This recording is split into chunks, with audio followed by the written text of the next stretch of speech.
बहुत समय पहले की बात है। एक छोटे से गांव में एक किसान रहता था जिसका नाम रामू था। रामू बेहद मेहनती और ईमानदार था, लेकिन उसकी किस्मत उसका साथ नहीं देती थी।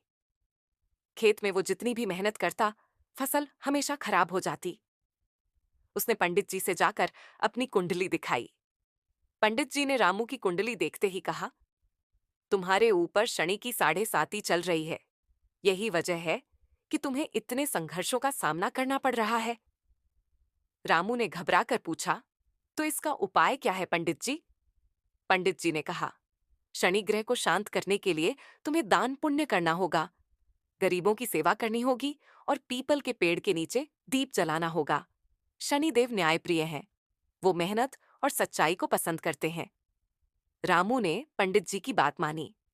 उसने अपनी छोटी छोटी बचत से गरीबों को खाना खिलाया, अपनी क्षमता अनुसार दान दिया और हर शनिवार पीपल के पेड़ के नीचे दीपक जलाया। धीरे धीरे उसकी किस्मत बदलने लगी। उसकी फसल अच्छी होने लगी और उसके खेत फिर से लहलहा उठे।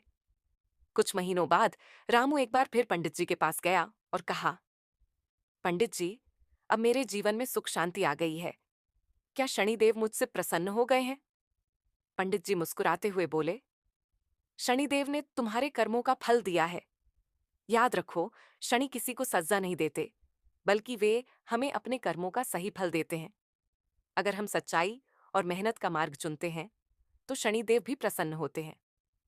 इस कहानी से हमें ये सीख मिलती है कि शनि की 7.5 हो या कोई और ग्रहों का प्रभाव, सच्चाई और मेहनत से हर मुश्किल का हल निकाला जा सकता है।